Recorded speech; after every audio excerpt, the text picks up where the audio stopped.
Hey, I'm Jesse Means, and I work with the Louisiana Department of Environmental Quality. Today I'm going to talk to you about home sewage treatment system maintenance. Now, I say home maintenance, but this can actually apply to anybody that treats their own sewage, whether it's a restaurant, a business, a house, or whatever, as long as you're not connected to a municipal type system.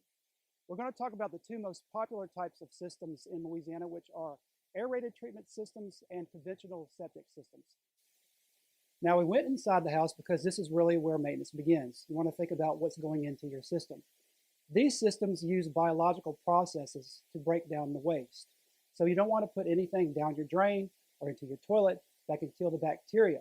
So no chemicals, no large amounts of chlorine or types of cleaners that you have around the house that could actually kill the bacteria. Also, you don't want anything to go down your system that could clog it. So don't flush stuff like dental floss or paper towels. Don't pour used cooking oil down the drain because that can actually congeal when it gets down the system and clog it up. Also, if you have a garbage disposal, be sure that your system can actually handle waste from garbage disposals because not all of them can.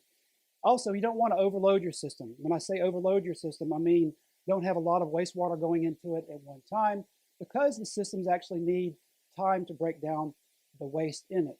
So ways to get around that: take shorter showers, conserve water, and try to spread out your laundry loads.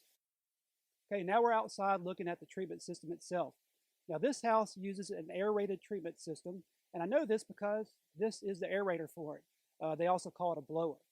Basically, these systems use oxygen, which promotes bacterial growth, and the bacteria then feeds on the organic matter, and that's how the system breaks the waste down in the sewage. So it's very important that you always have power maintained to these aerators. Something else about the aerators, they actually have filters in them, and the filters need to be cleaned out periodically. For example, this one says to clean it out once every 6 months. Wastewater from toilets and drains flows into a tank, and the tank is divided into chambers. The first chamber skims and settles the solids out. Then the wastewater flows to a second chamber where air is pumped into it, which allows the bacteria to break down waste products further. Then the wastewater flows into another chamber for the solids to settle out again and return to the aeration chamber for more treatment. Some systems also have a chamber for disinfection, which most commonly uses chlorine to disinfect the wastewater. If your system uses chlorine, you should be sure that you have the proper amount of chlorine in the disinfecting chamber. Once it goes through the treatment unit, all systems discharge wastewater directly into a ditch or a waterway. Okay, now we're standing over the actual system itself, the treatment system. As you can see, it's underneath the ground, which is very typical for most of these systems because you really want them to be out of the way. There's actually a port here where if somebody was to come and inspect it or to pump it out, this is where they would access the system.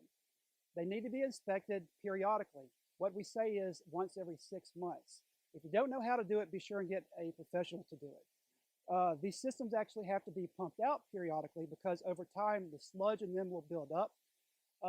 Basically, the guidelines say every 3 to 5 years to have them pumped out, but really it depends on the loading going into the system. And that's really a factor of how many people you have living in the house and what kind of activity you have going on in it. Another thing to think about: don't park your vehicles on the system, don't plant trees or shrubs or anything because roots can get into them as well. This photo depicts a conventional septic system, which is the other type of system. Wastewater first flows into an underground septic tank where the solids are separated out and then to a subsurface drain field. From the drain field, the wastewater percolates into the soil. This system also uses biological processes to break down the organic material. Septic systems will have a tank lid or an inspection port like the aerated unit we just looked at. They should also be inspected periodically and should be pumped out every 3 to 5 years, depending on the loading. So what are some warning signs that you should look for to see if there is a problem with your system? Backups, odor, gurgling, wet spots, all these could indicate an issue with your sewage treatment system. Also, avoid using additives. There's really no substitute for periodic pumping and inspections. Okay, now we're by the discharge pipe for the system. We're here to show you that actually once the system gets through treating the sewage, it actually does discharge into this ditch.